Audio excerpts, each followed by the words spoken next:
반갑습니다. 신천지 불이불법 거짓말하는 간교한 야곱 사기꾼 야곱의 죄와 허물을 고하라. 오늘은 142번째 시간이 되겠습니다.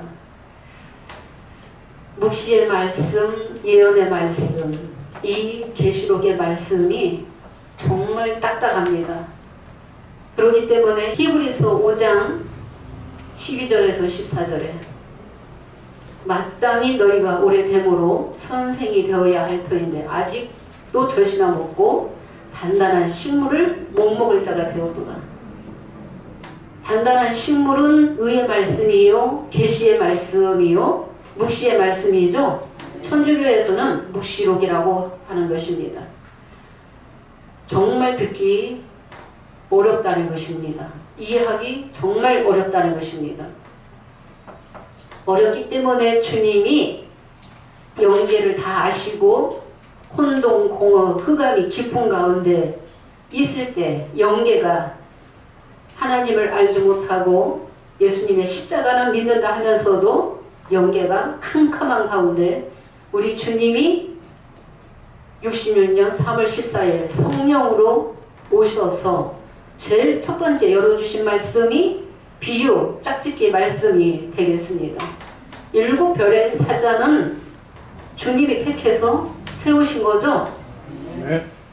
세상 신학 공부를 한 자들이 아니에요. 성령으로 직접 양육받아서 그들이 비유, 짝짓기 말씀을 증거했습니다. 그런데 그 증거도 온전하게 다 열지 못하고 7별들이 다 깨닫지 못한 가운데서 빛의 자녀가 아침이 되지 못한 가운데서 그 영이 죽고 말았습니다. 왜 죽었느냐? 배도하게 되었죠. 그 배도가 처음 사랑 버리고 터진 웅덩이 하게 되었다는 것입니다. 7별의 배도 멸망 이 사건이 있어야만이 하나님 백성들을 깨우칠 수 있는 거예요.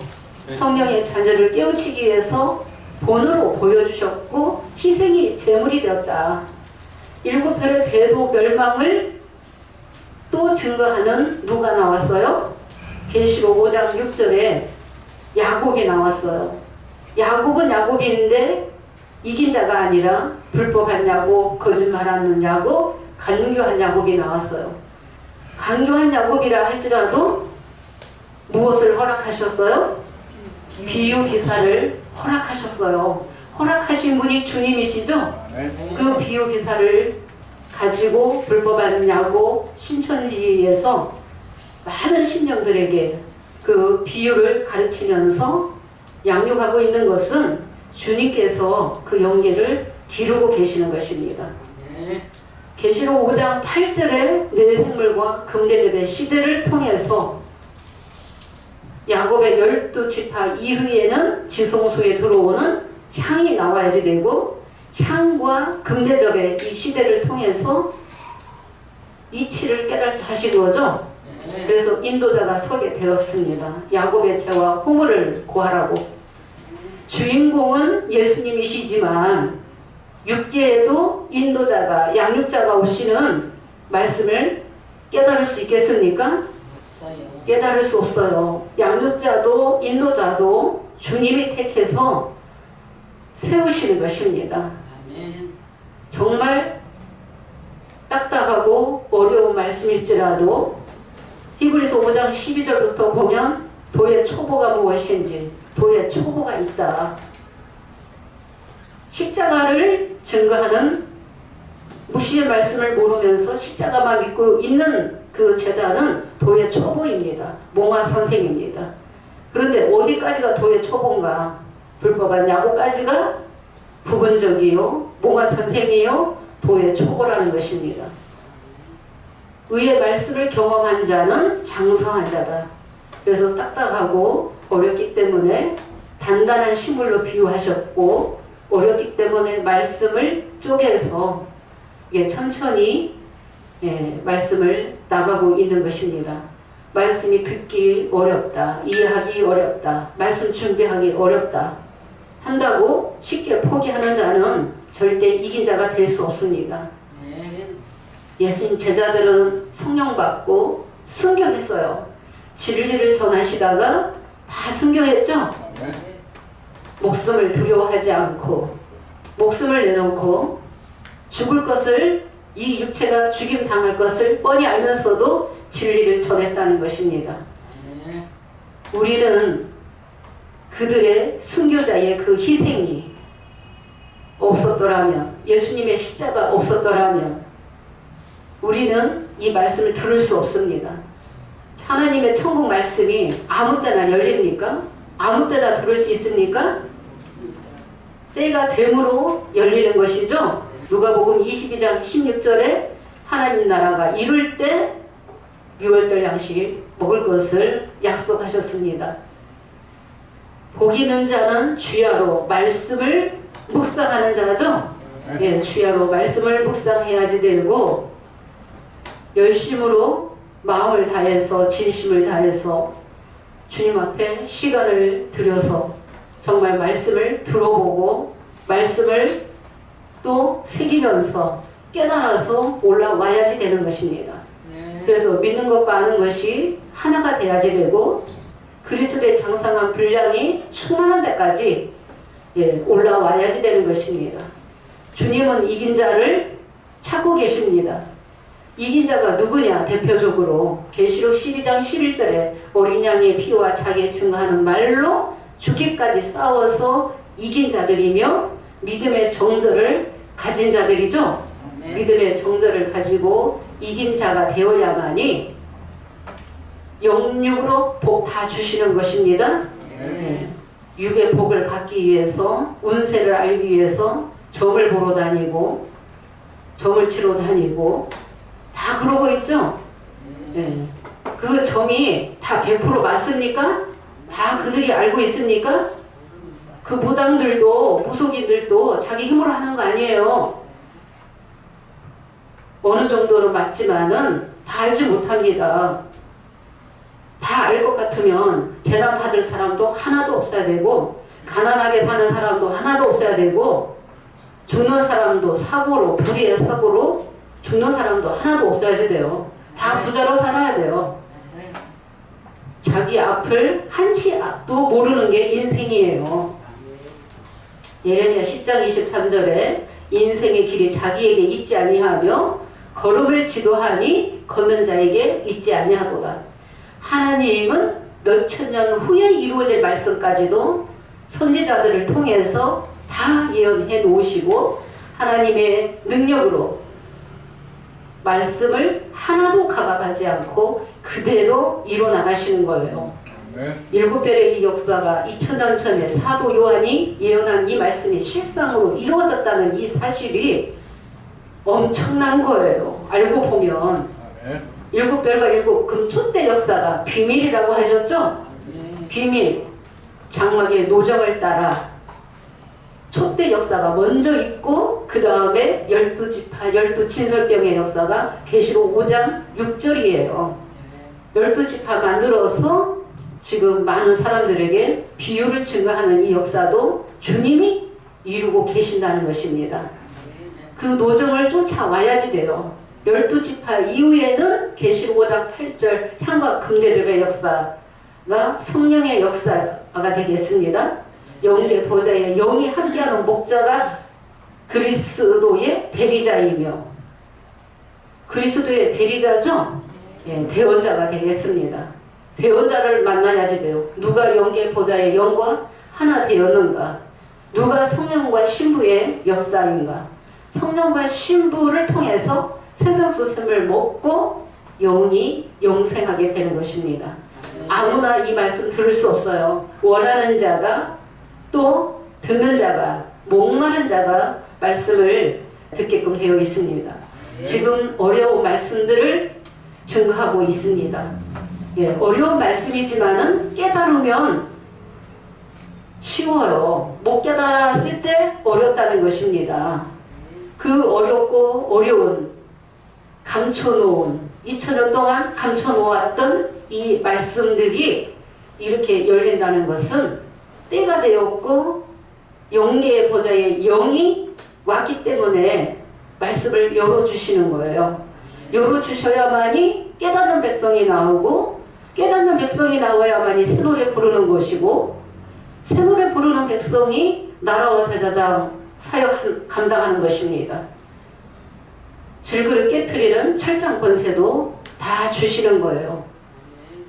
예, 운세를 몰라도 하나님 믿는 백성은 하나님 말씀대로 살면, 세워나가고 세계명 지키면 영육으로 복 다 주신다고 약속하신 것입니다.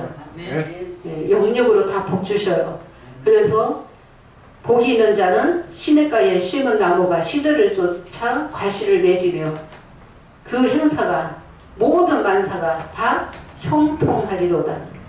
예, 그래서 주님 만나고 하나님 모시고 주님 모시고 동고동락을 이루고 천국을 이루는 이 말씀이 그 진리의 말씀으로만이 이루어지게 되겠습니다. 오늘도 지난 시간에 이어서 말씀을 또 증거하도록 하겠습니다.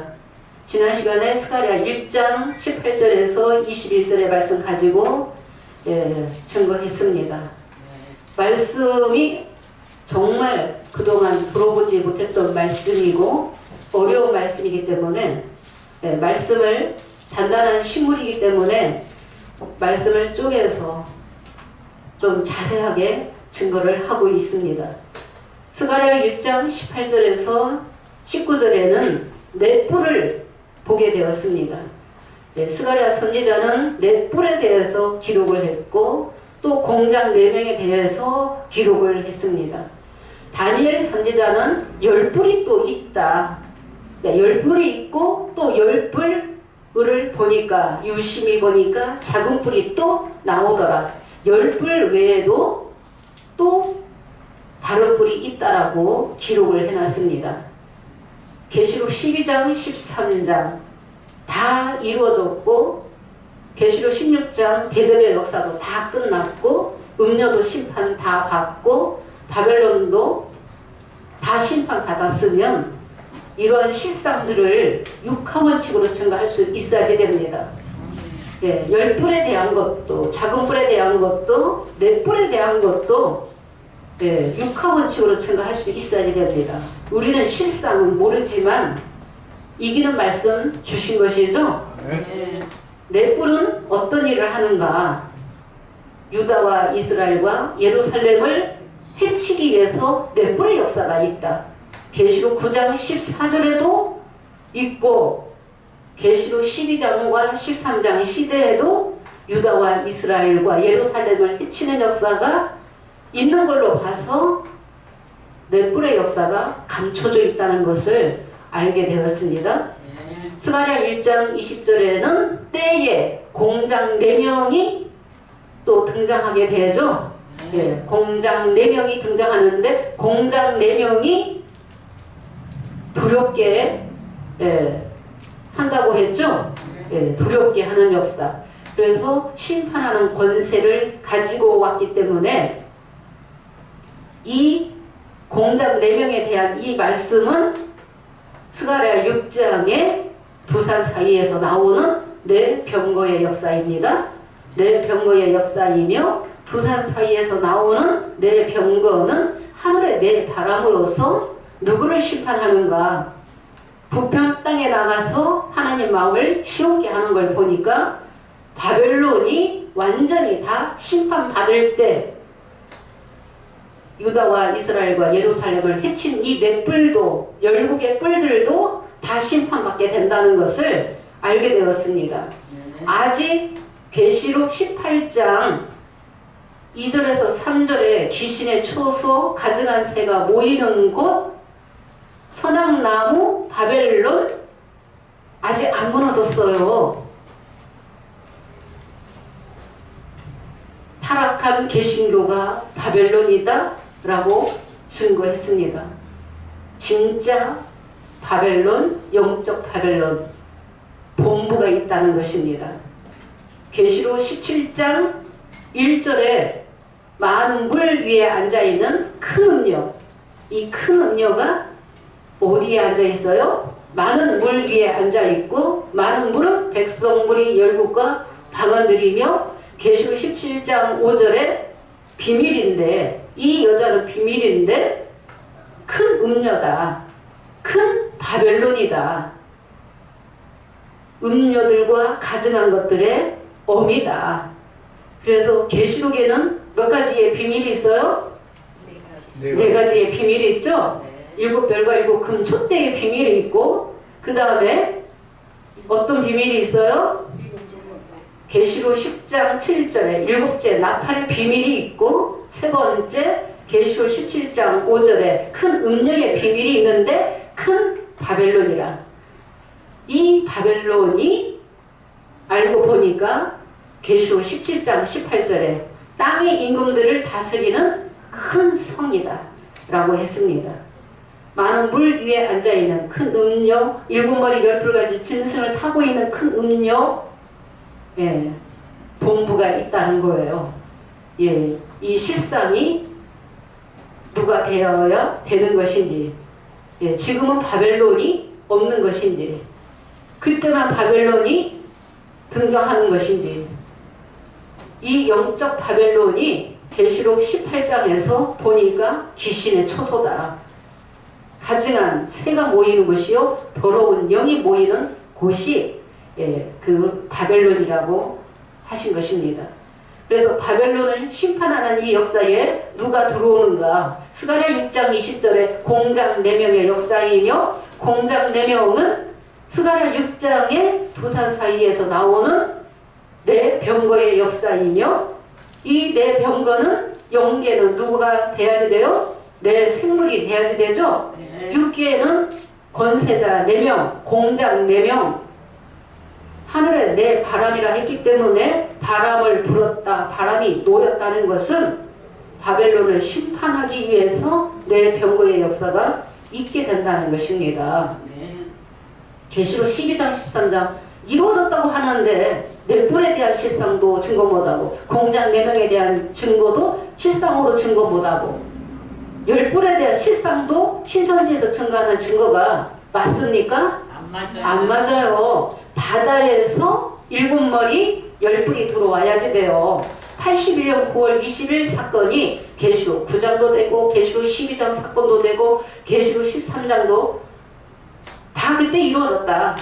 그러면서 10불을 어떻게 맞췄어요? 10장로가 10불이 있다 그렇게 맞췄어요. 7별 재단에 있는 81년 9월 20일 7별의 이 역사, 7별들이 완전히 이방의 꼬리가 되는 역사죠. 17명의 목자 임직식이 있었다는 것입니다. 그러면서 10장로 세워가지고 10불이다 그렇게 갖다 끼워 맞춘 거지, 바다에서 진짜 7머리 10불이 들어오는 계시록 13장 사건이 절대 될 수 없습니다. 스가랴 1장 21절 읽도록 하겠습니다.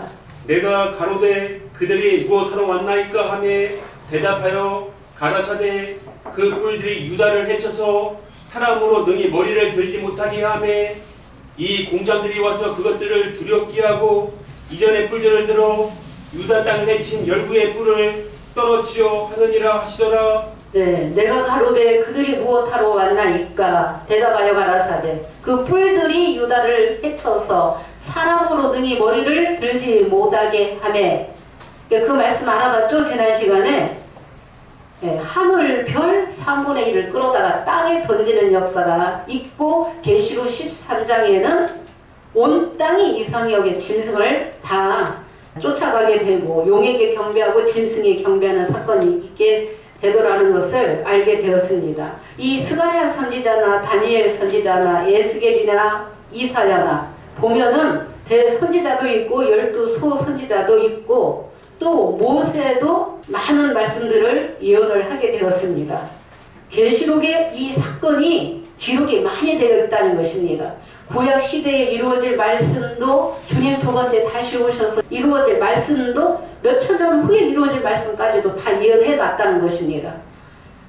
그래서 21절을 보게 되면 그 뿔들이 유다를 해쳐서 사람으로 능히 머리를 들지 못하게 하며 이 공장들이 와서 그것들을 두렵게 하고, 그래서 이 공장 4명이 계시록 9장 13절 시대에도 금단 네 뿔의 역사가 있는 것처럼 또 계시록 16장 7절에 제단이 말하기를 그래서 이 제단의 역사에는 네 뿔이 있다라는 걸 알게 되었고 이 네 뿔이 곧 스가랴 6장의 네 병거의 역사이며 네 병거의 역사가 두산 사이에서 나올 때는 바람으로 바벨론을 심판하기 위해서 어린 양과 더불어 계시록 19장에 보니까 백마탄자와 그 군대들이 나오게 된다는 것도 알게 되었습니다.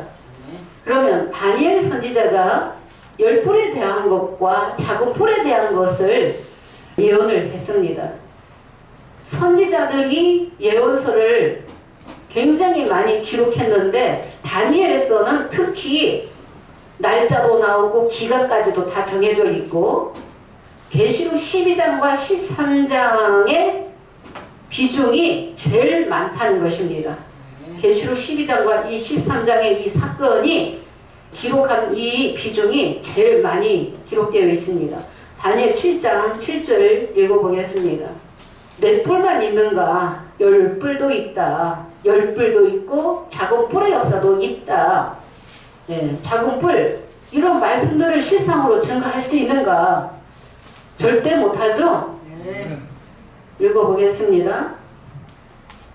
내가 밤 이상 가운데 그 다음에 본 넷째 짐승은 무섭고 놀라우며 또 극히 강하며 또 큰 철기가 있어서 먹고 부서뜨리고 그 나머지를 발로 밟았으며 이 짐승은 전에 모든 짐승과 다르고 또 열 뿔이 있으므로 네, 내가 밤에 이상 가운데 그 다음에 본 넷째 짐승은 무섭고 놀라우며 또 극히 강하며 또 큰 처리가 있어서 먹고 부서뜨리고 그 나머지는 발로 밟았으며 이 짐승은 절의 짐승과 다르고 뭐가 있어요? 열 뿔이 있다.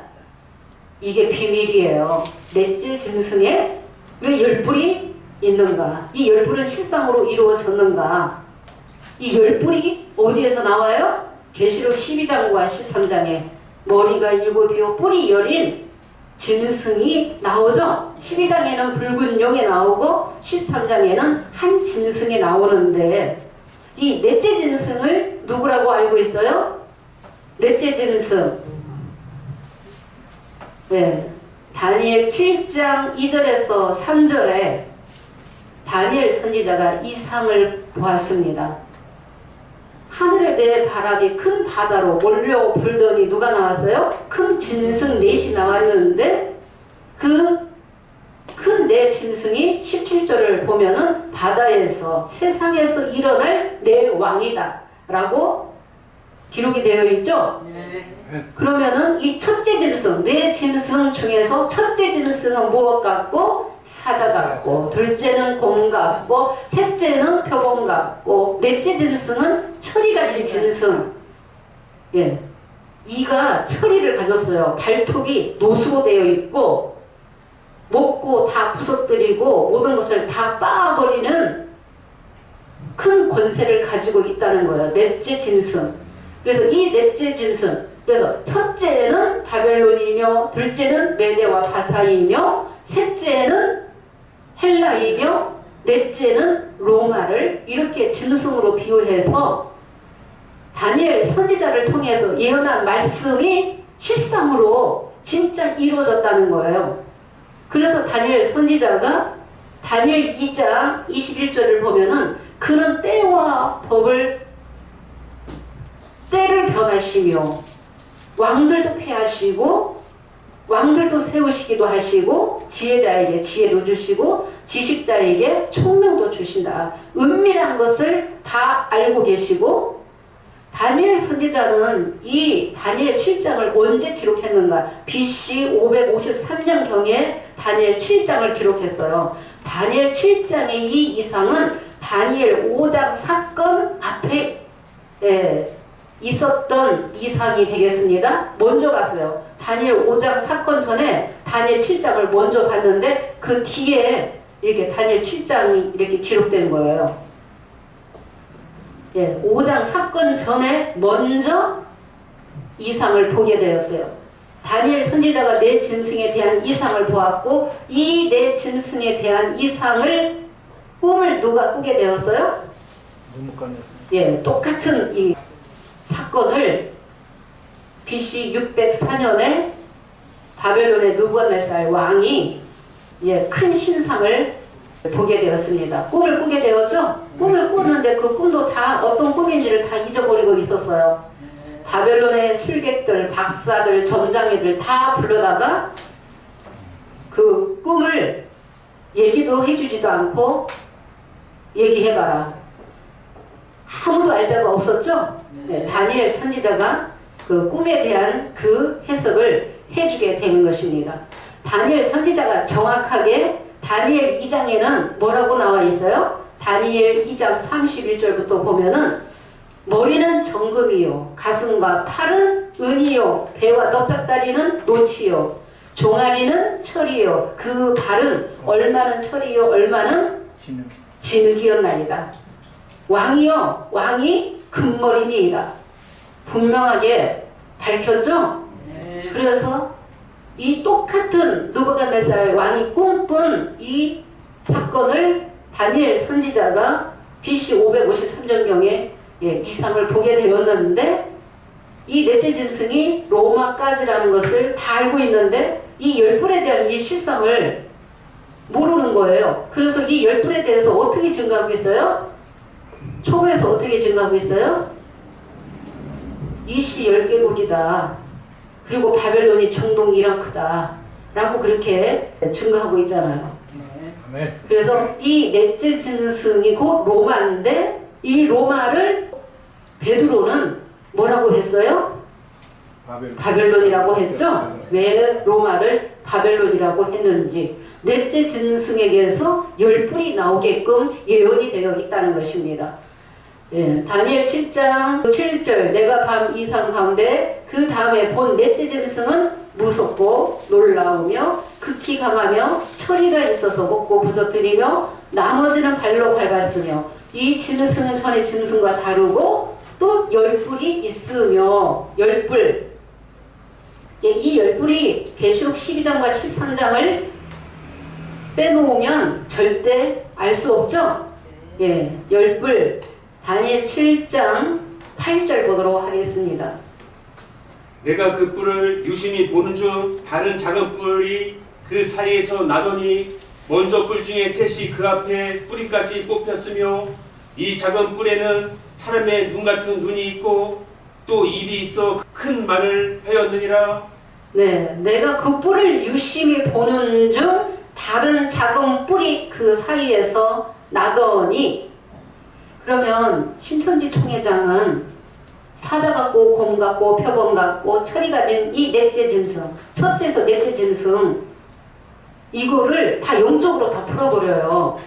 다 영적으로 다 그렇게 실상을 갖다 맞추는 거예요. 그런데 첫째에서 넷째 짐승은 실상으로 이미 이루어진 거예요. 그런데 열뿔의 이 역사가 예언으로 있다는 것입니다.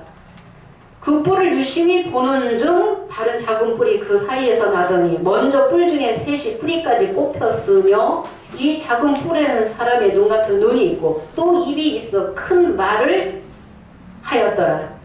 계시록 13장 5절 보겠습니다. 이 뿔이 사람이라는 걸 알죠? 사람이에요. 거짓 목자, 거짓 선지자예요. 거짓 선지자. 또 짐승이 큰 말과 천난데 말하는 입을 받고 또 42달 동안 일할 권세를 받으니라. 또 짐승이 큰 말과 천난데 말하는 입을 받고 42달 일할 권세를 받으니라. 그런데 사도 요한은 7머리 10뿔에 대해서 기록을 했어요. 다니엘 선지자는 10뿔도 있는가 하면은 작은 뿔도 있다. 스가랴 선지자는 4뿔의 역사도 있다. 라고 기록이 되어 있다는 것입니다. 이런 말씀들이 다 맞물려 있기 때문에 실상 이루어졌다고 하면서 증거 못하면 육하원칙으로 증거 못하면 그건 가짜죠. 거짓이죠. 그래서 7머리는 계시록 17장 9절에 7머리는 7산이요 7의 왕이며 12절에는 열뿔은 또 뭐다? 열왕이다. 예, 다 사람이다. 그런데 누구에 속했어요? 큰 바벨론이죠? 예, 바벨론의 소속이며 일곱 머리 열뿔을 누가 타고 있어요? 붉은빛 짐승을 큰 음녀가 타고 있다는 거예요. 큰 음녀가 비밀인데 바벨론이다. 이 큰 음녀가 누가 되어야 되는가? 예, 큰 음녀 밑에는 일곱 머리 열뿔이 있다. 그래서 이 큰 음녀가 비밀이라고 했습니다. 다니엘 7장 19절에서 읽어보도록 하겠습니다. 20절까지. 이에 내가 넷째 짐승의 진상을 알고자 하였으니 곧 그것은 모든 짐승과 달라서 힘이 무섭고 그 이는 철이요 그 발톱은 노시며 먹고 부서뜨리고 나머지는 발로 밟았으며 또 그것의 머리에는 열 뿔이 있고 그 외에 또 다른 뿔이 나오매 새 뿔이 그 앞에 빠졌으며 그 뿔에는 눈이 있고 큰 말하는 입도 있고 그 모양이 동료보다 강하며 보인 것이라. 네, 넷째 짐승의 진상을 알고자 하였으니 곧 그것은 모든 짐승과 달라서 심히 무섭고 그 이는 철이요 그 발톱은 노치며 먹고 부서뜨리며 나머지는 발로 밟았으며. 그래서 당대에 있어서 이 로마가 강대국이었죠. 네.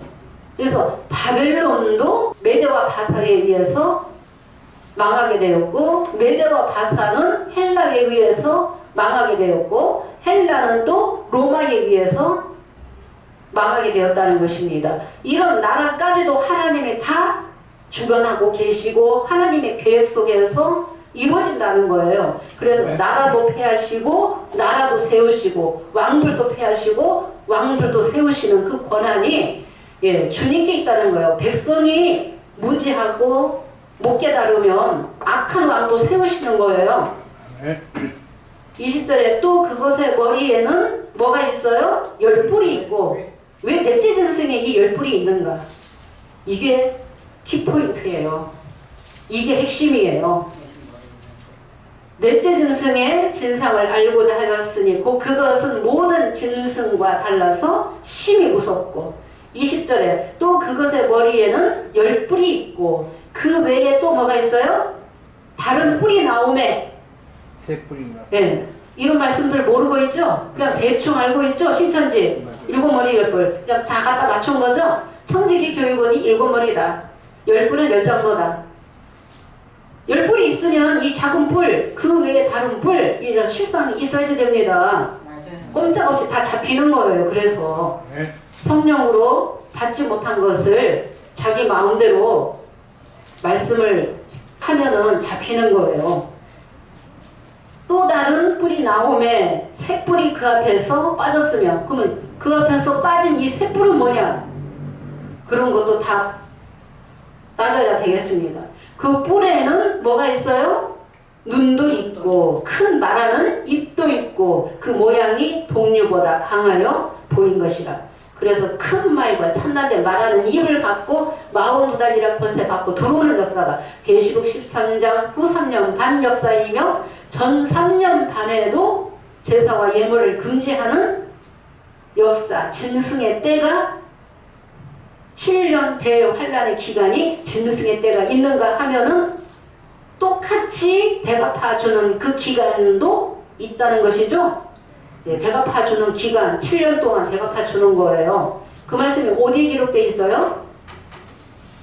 요엘서 2장 25절에 똑같이 메뚜기가 먹은 횟수, 메뚜기가 먹고 느치 먹고 팥종이가 먹고 황충이가 먹은 횟수대로 똑같이 대갚아주는 기간이 계시록 16장에 대접 쏟는 그 기간이 되겠습니다. 그 재앙이 마치기까지는 들어오지 못해요. 이런 말씀들이 다 정확하게 알아야지 되겠죠? 예, 그들은 모르고 있다는 것입니다. 부분적으로. 그래서 계시록 5장 6절을 이루는 간교한 야곱으로 나와가지고 그냥 12장 5절에 9절도 다 5장 6절에 다 갖다 맞추는 거예요. 7장에 인치는 자도 5장 6절에 다 갖다 맞추는 거예요. 다 짜집기 해놨다는 것입니다. 그래서 또 다른 이 뿔이 열풀 외에도 또 다른 뿔이 있게 되는 것입니다. 21절 읽겠습니다. 내가 본즉 이 뿔이 성도들로 더불어 싸워 이기었더니 내가 본즉 이 뿔이 성도들과 싸워서 뭐 했어요? 이겼다. 성도는 뭐 했어요? 졌다. 미혹받았다. 뱀의 꾀임에 넘어갔다. 선악과 먹었다는 거죠? 아담과 같은 역사가 재현되는 것이죠? 네, 계시록 12장도 계시록 13장도 아담과 같은 역사가 또 재현되는 것입니다. 계시록 13장 7절 보겠습니다. 이미 역사적으로 이루어진 사건도 있고 이루어진 사건 속에 또 주 재림 때 이루어질 말씀이 감춰져 있기 때문에 성령을 받지 않으면 절대 못 깨달아요. 신천지 총회장은 역사를 모르고 다 모든 말씀들을 계시록에다가 영적으로 다 풀어버렸다는 거예요. 초보의 목자들은 역사는 알아. 바벨론이며 메대와 바사이며 헬라이며 로마다. 거기까지는 정리했어요. 이미 다니엘 선지자가 다 알려줬어요. 금머리는 누구다? 왕이다. 바벨론 왕이었죠? 네, 거기까지는 정리했어요. 그런데 이 열풀에 대한 작은 뿔에 대한 이 비밀이 계시록 사건이며 장막의 사건이며 주님 두 번째 다시 오시는 때에 이루어질 말씀이라는 것을 안 믿고 있죠? 바벨론은 절대 안 믿어요. 예, 왜 바벨론인가? 바벨론은 귀신의 처소다. 예, 하나님의 역사를 믿지 않는다. 계시록 13장 7절 읽겠습니다. 또 권세를 받아 성도들과 싸워 이기게 되고 각 족속과 백성과 방언과 나라를 다스리는 권세를 받으니 네, 또 권세를 받아. 누가 권세 받았어요? 짐승이 받았죠? 네, 짐승이 일곱 머리 열뿔 계시록에서는 권세를 받아 성도들과 싸워서 이기게 되고 각 족속과 백성과 방언과 나라를 다스리는 권세를 받으니 권세 받았어요. 몇 달 동안? 42달 동안. 예, 42달이 끝나면 대접을 쓰는 거죠? 그들이 놓아주려고 하겠습니까? 42달로 누가 정해놓으신 거예요? 하나님이 이미 딱 계획해 놓으신 거예요. 작정되어 있다는 것입니다. 한 일에 7년, 전 3년 반, 후 3년 반으로 짐승의 때가 있다. 네, 계시록 12장과 13장의 이 사건이 되겠습니다. 8절에 죽임을 당한 어린 양의 창세 이후로 생명책에 농명되지 못한 자들은 다 짐승에게 경배하더라. 오늘날에도 생명책에 농명되지 못하면 누가 짐승인지 바벨론인지 거짓 선지자인지 누가 참 선지자인지 알겠습니까? 모른다는 거예요. 네, 모르고 그냥 다 아멘하고 따라가는 것입니다. 22절 보겠습니다. 22절에서 25절까지 읽겠습니다. 옛적부터 항상 계신 자가 와서 지극히 높으신 자의 성도를 위하여 신원하셨고 때가 이름에 성도가 나라를 얻었더라. 오신 자가 이처럼 이름에 넷째 짐승은 곧 땅의 넷째 나라인데 이는 모든 나라보다 달라서 천하를 삼키고 밟아 부서뜨릴 것이며 그 열뿔은 그 나라에서 일어날 열왕이요 그 후에 또 하나가 일어나리니 그는 먼저 있던 자들과 다르고 또 새 왕을 복종시킬 것이며 그가 장차 말로 지극히 높으신 자를 대적하며 또 지극히 높으신 자의 성도를 괴롭게 할 것이며 그가 또 때와 법을 변개코자 할 것이며 성도는 그의 손에 붙임 바 되어 한 때와 두 때와 반 때를 지내리라. 네, 22절에 옛적부터 항상 계신 자가 와서 지극히 높으신 자의 성도를 위하여 신원하셨고 때가 이르매 성도가 나라를 얻었더라. 신원이 언제 이루어져요? 계시록 18장 바벨론을 심판하시면서 18장 20절에 하늘과 성도들과 사도들과 선지자들아 그를 인하여 즐거워하라. 너희를 위하여 신원하시는 심판을 그에게 하셨습니다. 예, 이런 말씀들이 다 계획되어 있고 예언되어 있고 때가 되면 다 하나님의 능력으로 다 바벨론도 다 심판하시게끔 되어 있습니다. 때가 되어야만이 성도가 나라를 다 얻는 거죠. 일곱째 나팔을 불어야만이 세상 나라가 우리 주와 그리스도의 나라로 변화되는 때는 남자의 시대. 여섯째 날 역사가 되겠습니다. 여섯째 날의 이 역사. 23절에 모신자가 이처럼 이르되 넷째 짐승은 넷째 나라인데 이는 모든 나라보다 달라서 천하를 삼키고 밟아 부서뜨릴 것이며 그 열불은 이 나라에서 일어날 열왕이요 그 후에 또 하나가 일어나리니 그는 먼저 있던 자들과 다르고 또 새 왕을 복종시킬 것이며 이렇게 자세한 것은 실상이 이루어지게 되면은 성도들이 다 깨닫게 되겠죠? 아멘. 25절에 그가 장차 말로 지극히 높으신 자를 대적하며 또 지극히 높으신 자의 성도를 괴롭게 할 것이며 또 때와 법을 변개코자 할 것이며 성도는 그의 손에 붙임받아요 한 때와 두 때와 반 때를 지내리라. 그래서 계시록의 사건까지 다니엘 선지자가 예언해놨다는 거예요. 사도 요한은 일곱 머리 열불로 기록되어 있는데 열불만 있는 것이 아니라 작은 뿔이 있다. 스가랴 선지자는 유다와 이스라엘과 예루살렘을 해치는 네 뿔의 역사가 있다라는 것을 예언하게 되었습니다.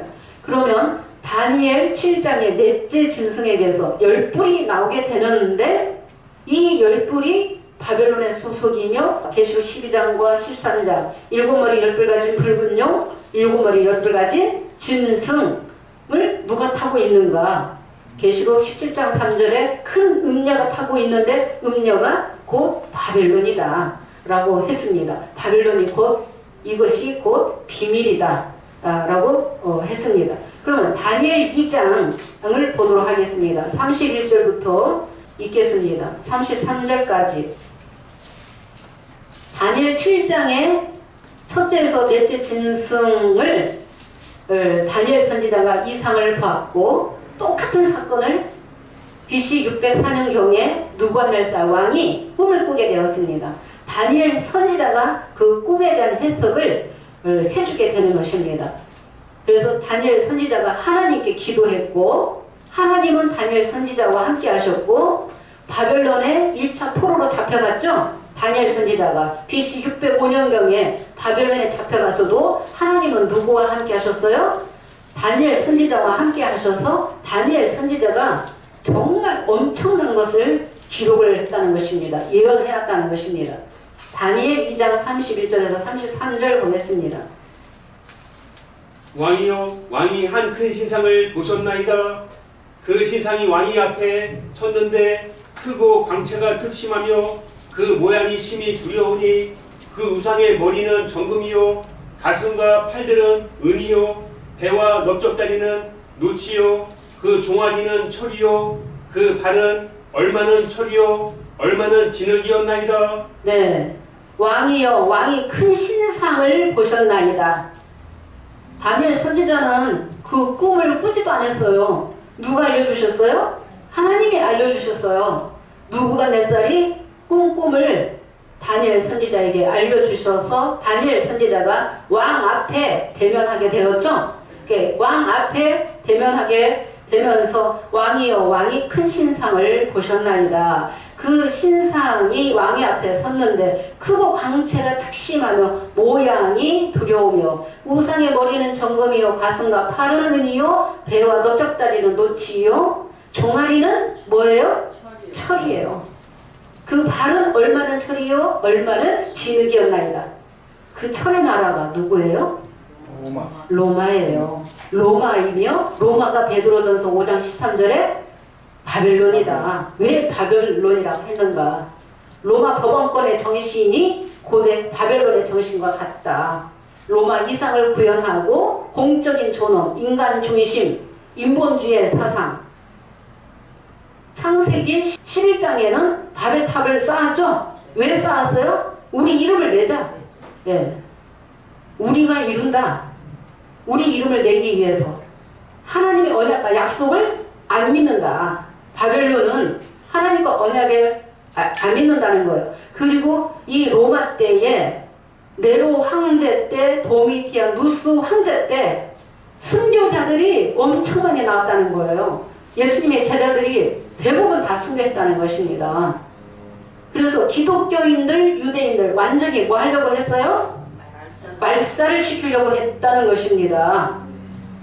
그래서 로마 법왕권의 정신이 고대 바벨론의 정신과 같다.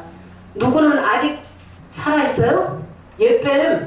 예뱀이 6천년 전에 아담과 하와를 깨워서 하나님 나라를 망친 그 예뱀이 아직도 살아있죠? 아직 안 잡혔죠? 사람들을 통해서 인간 세계를 다스리고 있다는 것입니다. 공중 권세를 누가 잡았다? 사단 마귀가 잡았다고 에베소서 2장 2절에 기록되어 있는 거죠? 네. 그래서 이 철의 나라가 노마인데 얼마는 철이요 얼마는 진흙이었나이다. 이 진흙이 누구겠습니까? 이 진흙이 로마가 철의 나라잖아요. 철의 나라. 그 발은 얼마는 철이요 얼마는 진흙이었나이다. 이 진흙은 로마 교황청 바티칸을 말하는 것입니다. 이탈리아 로마 북서부에 있는 교황청이 통치하는 카톨릭 국가, 독립 국가입니다. 세계에서 영토가 가장 작고 인구도 가장 작은 독립 국가예요. 이 교황청과 바티칸하고 로마 이탈리아하고 독립되어 있어요. 그리고 1517년 마틴 루터가 왜 종교 개혁을 했습니까? 로마 카톨릭이 부패될 대로 부패되어 있었다는 것입니다. 정점에 이르렀을 때 1517년에 마틴 루터를 통해서 종교 개혁이 있었다는 것입니다. 네. 종교 개혁이. 그런데 하나님은 다니엘 2장 34절에서 35절 보겠습니다. 진흙의 발과 이 철로 된 이 발을 치겠다고 하신 거거든요. 로마 교황청이 지금도 있어요? 없어요? 있어요. 지금도 있어요. 겉으로는 온전한 것 같고 마태기 23장 25절에서 27절에도 너희가 뱀이다 뱀들아 독사의 새끼다라고 하시면서 겉으로는 아름답게 보이고 옳게 보인다. 그러나 너희 아버지는 마귀다 라고 하신 거죠. 대제사장들 장로들이 로마와 합세해서 예수님을 잡아갔죠. 빌라도의 손을 빌어서 십자가에 못 박게 했죠. 다 귀신의 영들이죠. 가룟 유다에게도 누가 들어갔어요? 사단이, 귀신이 들어갔죠. 네, 다 귀신의 나라, 귀신의 세상. 큰 음료는 본부를 말하는 거예요. 영적 바벨론, 큰 음료, 땅의 임금들을 다스리는 큰 성이라는 거예요. 왜 철의 나라가 로마인데 로마를 바벨론이라고 했는가? 이 로마 법왕권의 정신이 고대 바벨론의 정신과 같다. 34절에서 35절만 보겠습니다. 또 왕이 보신즉 사람의 손으로 하지 아니하고 뜨인 돌이 신상의 철과 진흙의 발을 쳐서 부서뜨리매 때의 철과 진흙과 녹과 은과 금이 다 부서져 여름 타작마당에 겨같이 되어 바람에 불려 간 곳이 없었고 우상을 치인 돌은 태산을 이루어 온 세계에 가득하였나이다. 34절에 또 왕의 보신즉 사람의 손으로 하지 아니하고 뜨인 돌이 신상의 철과 녹과 진흙에 발을 친다고 되어 있죠? 네. 진흙에 발을 쳐서 부서뜨림에 이 말씀이 아주 예언이다. 진흙에 발과 철로 된 이 발을 치면 다 무너진다는 거예요. 그때 큰 성 바벨론이 무너지는 거예요. 음녀가 망하게 되는 거예요.